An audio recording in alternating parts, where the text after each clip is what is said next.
Yo, yo, yo. Welcome to the NS9 postgame show powered by Permane Brothers. I'm your host, Anthony DiNardo. With me, we have the Dougie Fresh. Doug, Pirates lose today, 6-5 to the Washington Nationals. How you doing? Well, I'm fine. I think we should acknowledge our milestone. This is our 300th show together this season. You and I are grinding out post games. Well, Rosati is spreading the Rosati curse throughout the country. So, amen. And he was working overtime today. Man, was he? Yeah, my goodness, that curse was. The Pirates have lost all sorts of original and unique ways. I mean, we've had first basemen run guys back to home plate as opposed to tag the first base, but we just had a guy slide past third or past home plate. Like it's like he didn't know that he had to, maybe touch that home plate there. It was kind of odd. And, I mean, all that would have done was tie the game, but there was definitely a momentum shift, and who knows what happens next. But Pirates at least to give him a chance to win. Yeah, right. They're still in it. Yeah. The Rosati curse is working double time because, like you mentioned, I mean, Pirates are up 3-0. Mitch Keller was cruising. The Pirates offense was awake today. I mean, it wasn't like they're putting up 10 runs, right? But like they're coming through, they're getting hits. They're competent today. Gave a lead, and as mentioned, Mitch Keller looked good. And then once he was pulled, things fell apart. Rosati curse came in, said 6-3 Nationals. Right. And hey, like the Pirates didn't lay down. They were coming back. It was a 6-4 ball game. And as you mentioned here, they could have easily tied it. Canario slides. Naturally, the words come out of your mouth saying slides into home, but that's not what happened. The Canario slided around home. Like you mentioned, like if he goes feet first, like he scores there. Yeah. He goes around it, tries to avoid a tag. And the thing is, too, is like he goes with the hand, but it's hard to see on the screen here. But like his hand's like way back here trying to get it. Yeah. I mean, he was trying to tag it with his armpit. Like his arm was way behind it. He's not reaching forward; he's reaching back. I mean, just a terrible fundamental. I mean, if he just slides with his feet toward the plate, he scores easily. There's no replay. There's there's no review. He's safe. We move on. And we come up now with the game's a tie. Things are different. Who knows what happens? I mean, he gave them probably a full half second extra time to make a tag. Yeah. I mean, what he did. Gave him all the time he needed. Literally, gave him all the time he needed. Had he done what you were taught to do in T-ball, slide into the plate, it would be, who knows what would be happening now. We could be giving away sandwiches. Yeah, we could be giving. But the guy who fell over standing in the batter's box today didn't know how to slide into home as well. So here we are. No sandwiches for everyone. Yeah. Sorry, I know you're hungry. We're all getting a little lean here. Yeah. They're fattening us up for a bit now. Not so much. Yeah. Record profits for Permane Brothers in September, as they've given away 0 sandwiches. Right. I was saying, speaking of profits, there's one person happy here. That's Ryan. Ryan's FanDuel the lock today. He takes Nationals money line. He knew Jim was in attendance. He wasn't escaping that. He knew people should always know fade Ryan unless the Rosati curse is in play. Right, exactly. Ryan's the Rosati curse has got a whole lot more juice than fade Absolutely. Ryan. Fade Ryan. Ryan takes money line. That hits today. Yeah. I mean, fade Ryan is a good idea, but you said there's a caveat there. Nothing overpowers the Rosati curse. I think he's now 1-11 when he's in attendance at road games. That's pretty bad. I'm not a math whiz, but that seems like a low percentage. So that's even worse than the Pirates' winning percentage, is the Rosati on the road. It might battle for Cam Devaney's OPS right now. Whew. Yeah, I think what I've learned here is that Kansas City knows what they're doing. This guy was crushing it at AAA, 20 home runs and playing great D and all this stuff. And wow, he cannot get his bat to the ball at all, so. No, he cannot. I mean, as a matter of fact, Cam Devaney. Now, again, it's small sample, and I think it probably was you. I mean, we've all, I think, said a little piece here and there, but I mean, it's small sample. He deserves some run, but the more run he gets, the more it looks as if there's maybe a reason why he's 28 years old and just now playing in the majors. There's probably a reason why he was traded at the deadline for a half season of Adam Frazier. There's probably a reason why when Ryan Hayes was traded that he wasn't called up right away. I think we're starting to see the light. Yeah. I mean, you want to use this time of year to answer questions. And again, it's a small sample size, but it's a resounding, he's not hitting 206 and, running into one once in a while. He's just striking out. I mean, he does not look like a major league hitter in any way, shape, or form. I mean, he does not look strikeouts in 31 plate appearances. Right. He doesn't look like a 26 man even on a team that carries 26 men. I mean, again, early sample size, you can play him every day the rest of the season, as far as I'm concerned, to get, more proof, I suppose. But look, and I was one of the guys that was calling for him, but this is why. Sure. I wanted to see him play because we need to know, right? We need to know that Connor Griffin needs to start opening day on shortstop.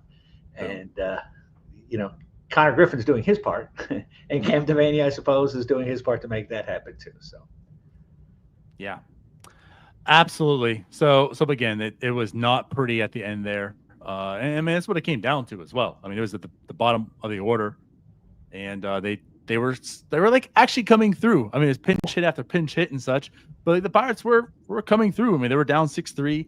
They did score the run there. I mean, as a matter of fact, let me pull up now, get the names and all, but who was it?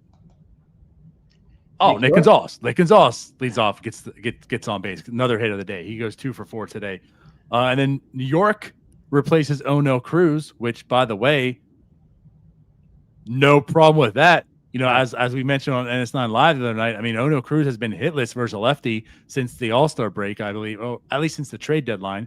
Yeah. And I think the All-Star break. Yeah, so I mean, it's lefty's up there. I have no problem with that in this situation. It's a harsh reality, but that's where we are. We're at a point in the season where you need to bring in a guy, an unproven hitter, to pinch hit for one of your best players, right? Theoretically. And Nick Yorke comes through. Yes, he does. Nick Yorke comes through, and it doesn't stop there. Devaney doesn't come through. G1 Bay gets pinch hit for Canario, as we mentioned. We talked about that's how Canario got on base, right? He walked, so guys are on. And then Joey Bart comes up to the plate, pinch hitting for Henry Davis. And Joey Bart gets a nice hit, scores 1. Canario's rounding third, about to score 2 and tie this game up. And as we've talked about already, that doesn't happen. So ultimately, the Pirates do lose. He's going to be safe by a mile. Yeah. Yeah. And it's another, we bring in Joey Bart to pinch hit for our #1 overall draft pick, who also can't hit. The guy who's a hitter. Yeah. Can't miss hitter. Can't miss hitter. Best college hitter in the draft. We're worried about his defense. He's being pinch hit for the guy that was DFA'd. Yeah. What position are we going to play him? But the bat's going to play. Right. Yeah. So 3 years ago, we certainly were counting on, a 3-4 or 4-5 in the lineup of Cruz Davis, both hitting over 30 bombs, and not so bad. But let's go ahead and talk about the start of this game. Let's talk about Mitch Keller, because I think that's also where, I mean, the decision of Mitch Keller later on, I felt had a big impact of where this game ended up with. Absolutely. But, I mean, Mitch Keller comes out, and he looked good. Mitch Keller's looking good. And we hit 5 scoreless at that point in time. I think it was 1 hit and 1 walk. Yeah, it would have been 1 hit, 1 walk at that point in time. With the 4 strikeouts, he's now climbing the list of strikeouts in Pirates history. I think he's 14th now on the all-time list. I mean, Mitch Keller came out looking really good. Yeah, it's been good to see. He started August similar to how he has in the past, and it was a little rough. I think he had 3 or 4 bad starts in a row, and now I think he's had 3 good ones. Today doesn't qualify as a quality start, but for all intents and purposes, it was. It's nice. Mitch Keller, I think this is his best season. He didn't have the highs, maybe of 23 where maybe the All-Star game, but his consistency, game in, game out type thing has been pretty good. We don't know why he got pulled so early. I think he'd only thrown 64 pitches at that time. No, yes. 62 pitches. 62. So, but I don't want to split hairs about that. They've been handling the pitching, it seems, pretty effectively. You never know what they say. We got him out. He might say, man, I just don't have it. We don't know. There may have been a plan in place prior that we didn't know about. They might just have been trying to protect him, trying to, saw something that, wasn't looking good or what have you. But whatever, it did have a major impact. That decision, regardless of the reason, certainly changed how this game was going, because he was cruising through, efficient. He was dope. And he was. Yeah. And then the bullpen, we got Mr. Hyde, Kyle Nicolas, instead of Dr. Jekyll, Kyle Nicolas. And that's the problem with Kyle Nicolas. You don't know which one of those two you're getting. Sometimes he comes in and it's like, wow, how does this guy, this stuff is nasty. His control is great. He zips right through, 4 or 5 hitters. And then next time, no clue, not even close. It's right. 3-0 pitches where, you can throw it. They're taking, you can throw it down the middle. He still misses by 2 feet, so, and that's what we got tonight. And boom, the game is now, the Nationals who looked, overmatched, are now in the lead. Mm-hmm. Yep. And again, like going back with Mitch Keller, I mean, you're correct. He hasn't had the highs like before. He's had some lows. Like there was a bad stretch there, as you alluded to, right? You talked about now the past 3 starts have been much better. This has helped make you feel comfortable about Mitch Keller's finishing. But right, there's a bad stretch in here where he's looked pretty bad. And you start to wonder, like, okay, is this another second half collapse or whatnot? But ultimately, I mean, at the end of the day, right now, he is at a 4.13 ERA. Again, 2. It gets 2 earned runs today with the 5.1. But yeah, I mean, he was going 51 pitches through 5 innings. You mentioned that he was very efficient. He was very effective. One of the best, starts in the sense of, as the game led to, like the first 5 innings that Mitch Keller has looked. And then gives up a home run to Brady House, and it happens. It happens. I mean, that was a little overplayed. Like it happens. 1 earned run, whatever, right? But then he starts giving up some hits. The 4 seam, I felt, was in the top third of the zone, but too close. I mean, too much of the plate that you want to see, right? Too deep into the zone that you want to see. He was getting hit there. So again, he has the home run. Then he allows 2 base runners on. He got into a bit of a trouble. And as mentioned, Don Kelly comes out and pulls him out there 62. I'm torn on this, Doug. I'm torn because, Paul Skeens gets a lot of vocal nonsense, because, this guy can't throw 6 innings. This guy can't throw 7. It's like, well, he can. He's being pulled out there 64 pitches, right? They're not allowing him to go. I put a stat out there today. I mean, he hasn't gone more than 6 innings in his last 14 starts, just point blank, or last 16. Right. Just doesn't. Like the contrast between his first 14 starts and his last 16, basically when the Pirates felt they had a chance, and then it's like, okay, it's done. They've been, baby him, right? Right. The whole entire time. This guy cannot go more than 6, and sometimes he can't go more than 5. Sometimes he's pulled in 4, right? And a lot of times not because of him. So I don't think it's ever because of him. I'm not gonna say not ever. Maybe okay. He could be more efficient, but mostly, right? It's not. Right. Mostly, it's not. But I understand the Pirates' point of view on this. Also, he's still 5th in innings in baseball, right? Paul Skeens are still talking about. He's thrown a lot of innings. You probably want to monitor him to a degree. You want him here for next year. Let's just make sure he's healthy. It sort of seems like it's working. He's finishing strong. I mean, again, not with innings, but his performances have been outstanding. Mm-hmm. So Yeah. I mean, again, I do not want to see him get run down in what's left of this season. Sure. So, and I guess what I'm alluding to is, I can say that on one side of my mouth, but then on the other, I'm like,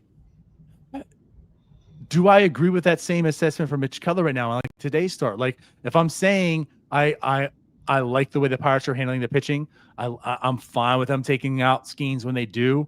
Can I say the same for today for Mitch Keller? And today I find myself on the opposite end of that. If this was Paul Skeens, man, I'm like, okay, it just sucks. It is what it is. But I feel like today bringing Mitch Keller out in that moment, what are we doing? Right. Well, I don't know if that's how you felt. I mean, sort of. I mean, my thought is I always want to see these guys go more. I always want to. If they're not at 100 pitches and they're pitching effectively, let them go. I mean, I believe that, especially with those two guys. These are big, strong fellas who seem to throw pretty effortlessly. Now, if Paul Skeens were to turn up lame, we would crucify them because he pitched into the 7th inning in a game against the Nationals in September when we're 112 games out. So, it's kind of damned if you do, damned if you don't. But right, Keller has proven that he can pitch a lot of innings. Keller has proven that he can pitch the entire 6 months of the season. Keller has been very durable. The bullpen has been shaky. So, yeah, I was surprised and displeased. Like I said, I'm not going to harp on it too much because, I don't want to nitpick decisions that really just don't seem to matter in the bigger picture. But yeah, I mean, I'd like to see him end this. And a couple times they announced it. Oh, he's pulling out all the stops to win this game. And well, maybe one of the stops he shouldn't have pulled was pulling of Mitch Keller. Because I mean, Mitch Keller, sure, he gave up a home run, he gave up 62 pitches. Tell him to keep the ball down, and go get 2 more innings out of him. Yeah. Again, I'm perplexed a little bit because if you want to say like they're pulling all the stops to win this game, is Sisk really the stop followed by Nicolas? In that moment, I understand like, okay, you have a switch hitter up and then lefty to lefty. And I mean, obviously he allowed a run. It was on a pass ball, more or less. I mean, it wasn't like he did allow a walk there, but it wasn't like they were teeing off on him that allowed the run. But Sisk was wild. I mean, that's pretty much been his MO. He's not good when he's facing a righty at all. Like he can only face lefties. He's kind of proven right now. So I guess that's like the moment, like as far as like you're looking at the order, that's the moment. But also is the moment really then and there when you have traffic on, and if you're pulling out all the stops to win the game, is Sisk the guy that you're saying, stop this? Yeah. Honestly, if you're bringing in Sisk, if you're bringing in Holderman, or you're bringing in Nicolas, you can't tell me you're doing everything to win the game. You're hoping, right? You're making moves, but these guys are not locked down relievers now. They all come with their issues, and we've seen them, be inconsistent throughout the times they've pitched this year. So, yeah, like I said, if you're bringing in anybody but Matson or Santana there, you're not really pulling out all the stops. You're making a move and crossing your fingers. Right. So, like, I don't know if I really buy into that argument so much, And again, like, I feel more comfortable saying, Mitch, like, get us out of this inning. Yeah. I feel much more comfortable with Mitch Keller pitching than I do Kyle Nicolas or Evan Sisk. I mean, that's easy. It's an easy call, especially after 62 pitches. If it was 82, if it was 92, and he didn't look like he was tired. He didn't, really look like he was struggling. He gave up a solo home run. None of us ever really mind that from a starting pitcher. Those, give up solo home runs, that's fine. Especially in a game, it's 3-1. It's getting a little later in the game type thing. I mean, I guess it was just in the 6th inning, but yeah, if I'm pulling out all the stops, that means I'm leaving Mitch in. I'm letting him go 106 pitches, instead of 92 type thing, versus getting him out of there after 62, when he's clearly the best option you have. Based on how your bullpen looks these days. Right. Yeah. So that's just where I'm at. Again, like I feel in a sense hypocritical because I'm saying these things about Skeens, but again, like for Skeens, I think you can understand. And like with Mitch Keller, I'm not too worried about. I mean, like right now he is sitting at 167 innings on the year, where Paul Skeens is at 178. But like Mitch Keller's pitched 159, 194, 178, and now at the 167. Like I don't really feel. I mean, Mitch Keller's been able to pitch a full season. Like he's done it. He's done it multiple times. I'm not so fearful of like, okay, let's just get Mitch Keller here healthy. I mean, he was half the duo. It was him and Oviedo that were pitching, Right. in the rotation. They're the two-man rotation that one year. Right. He came out healthy. Oviedo didn't. But at the same sense, like I'm alluding to here is like, but Mitch Keller's done this time and time again. Oviedo didn't do it then. That's why Oviedo pitched way many more innings than he ever has before. And like Paul Skeens now also is. It's not like something substantial, but every inning he pitches is one more than he's ever pitched before. Where Mitch Keller has done this. So like pulling him today in that situation and like in the move you make to put in, Sisk opposed to Keller. Yeah, I didn't love it. I didn't love it. It didn't come out to me as like we're trying to win the game. So I mean, again, that's what I'm saying. If you're, and I know the announcers are paid by the Pirates and have to, but yeah, if making moves isn't necessarily pulling out all the stops, right? I mean, because it seemed to me that once you did that, you sort of raised the white flag, right? You weren't raising the Jolly Roger. You were sort of saying, now again, you don't know what you're going to get with these guys. It's possible they come in and zip and it's fine. And Donnie Kelly's a genius, and that's part of the risk with the bullpen. But again, you were not bringing in any of your lockdown relievers. You were bringing in your question marks, and they further answered the question that they're not that reliable and they're not to be used in situations that are high leverage and in games that you really want to win. It said, I mean, if there's anybody that you feel comfortable with going a little deeper into the game on this team, it is Mitch Keller. Mm-hmm. Yeah. So again, end of the day, Mitch Keller comes out. He does go 5.1 then. Gives up the 2 earned runs, but 4 hits, 1 walk, 4 strikeouts. Again, ultimately, he pitched effective to me. It didn't end well for him. It could have looked better as far as the box score goes, but still was a fine outing for him. Like you mentioned, the past 3 and 2 of them. I mean, I know today was the Nationals. Still, it's the Nationals. Every team's a baseball. Every baseball team outside like the Pirates and Rockies at least seem competent offensively at some level, right? And then, but he's faced like the Brewers and the Red Sox in the past 3 starts as well with the Nationals. So like he's faced good teams in these past 3 starts, and he's looked good these past 3 starts also. Yeah. So again, like it's making me feel a little more comfortable about this whole second half Mitch Keller stuff. He's so far right now finishing out the year pretty strong. And again, I do count today as one of them as well. But we mentioned about Sisk. He comes in, gives up the run. Now, obviously, that's earned on Mitch Keller, not to him, which also was a passed ball from Henry Davis, who's looked good defensively all year, but also was just an awful pitch by Sisk, who was just all over the place as well. So, like, just a combination of everyone at fault today. Yeah, team effort. Team effort. Yeah, team effort. The Pirates all pitched in different ways, and we're able to snatch defeat from the jaws of victory.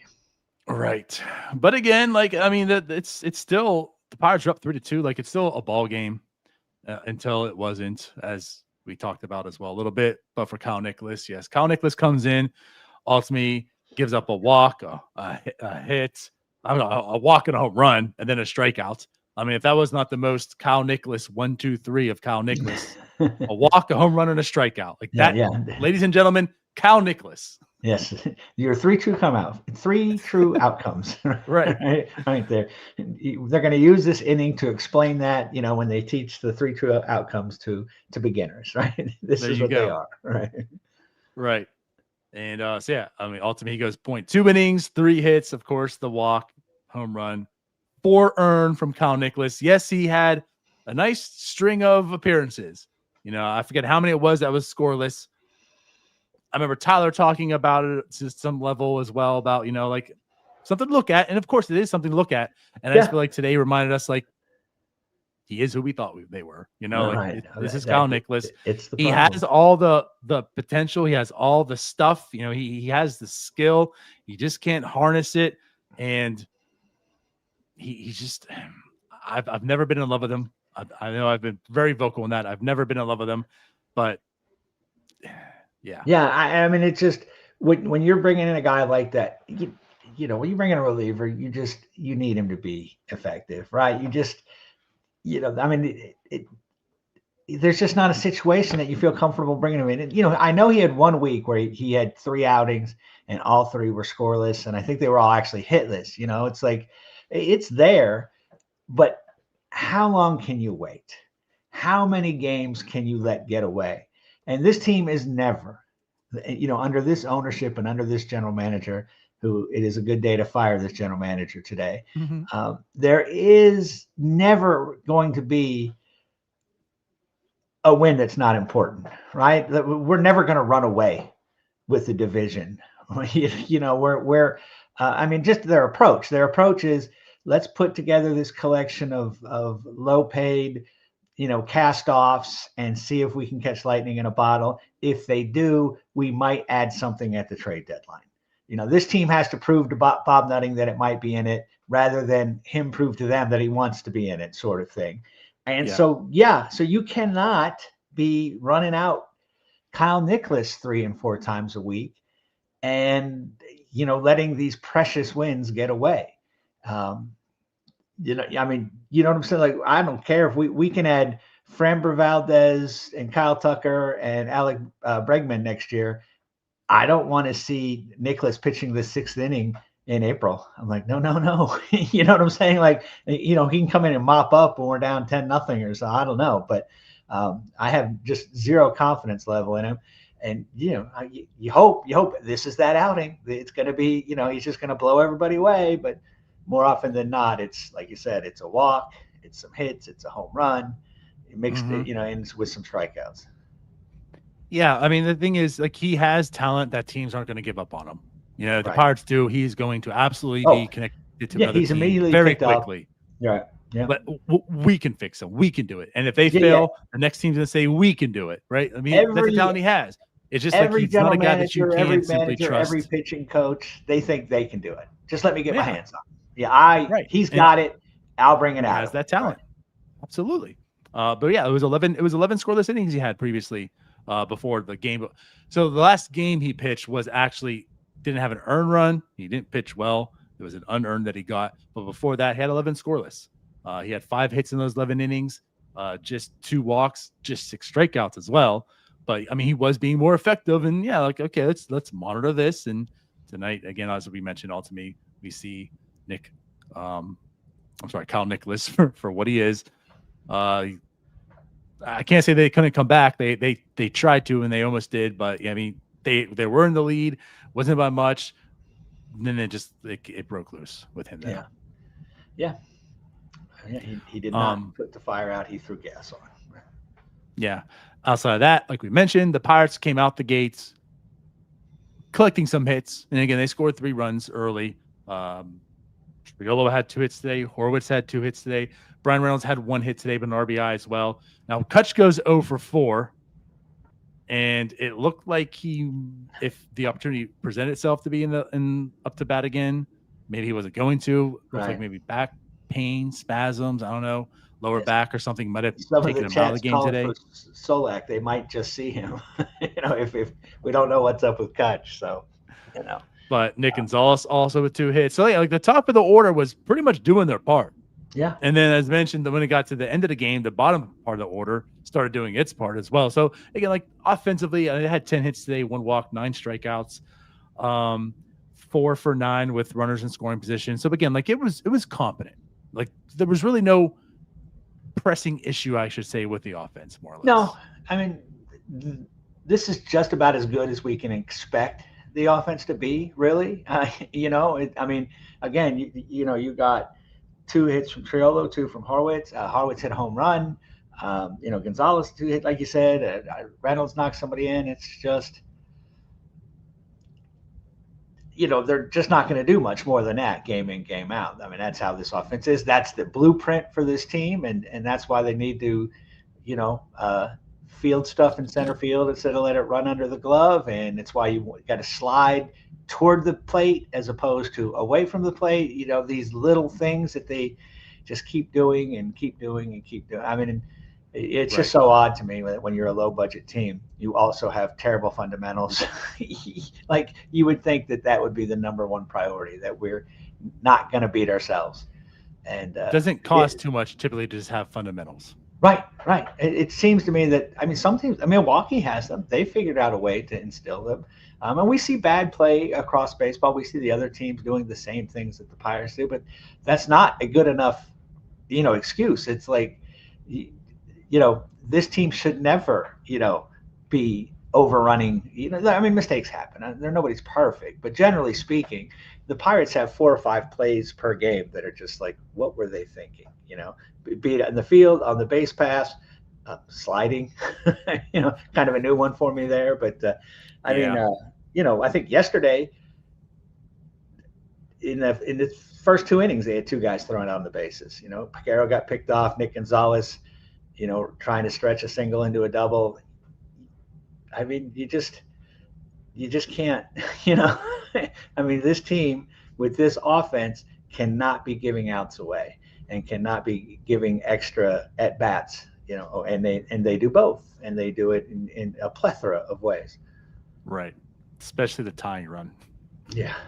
But that's what happens. It's the 2025 Pittsburgh Pirates, folks. They now drop to it's 82 64 and 84 on the year. 84, dear Lord. Yeah. So 7 in a row. 2 more games in Washington. I think Jim's still there for all of them. If not, I think 1 more. I remember him saying 2, so it's probably okay. I don't know. He's put enough of his so obviously bad mojo on there, right? But so we'll be back tomorrow for another post game show. It won't be Doug and I, but Sunday, Doug. It will be you and I. Show 301, baby.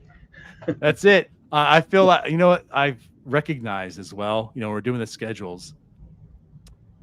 It's NFL season. Yeah.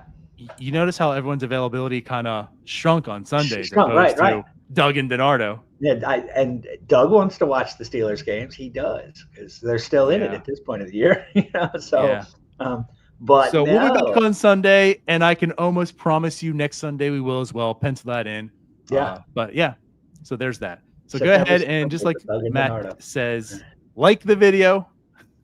There you go. Subscribe if you haven't. Join. Become a member if you haven't. 99 cents.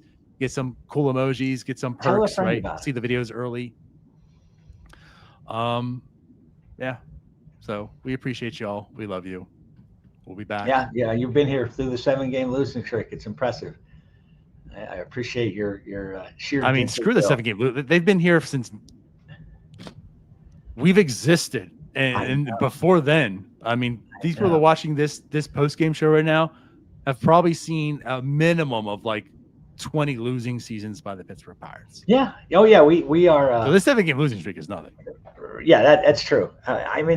People that have watched this show probably watched shows in 2020, right? When there were zero reasons to watch, other than the engaging and charismatic co-host back in 2020. But, to watch, watching now, watching this time of year, watching in September, thank you. We appreciate it. Because, it's crazy. Well, that's it. But all right, we are officially off the road this time. So bye-bye. Let's go Bucks.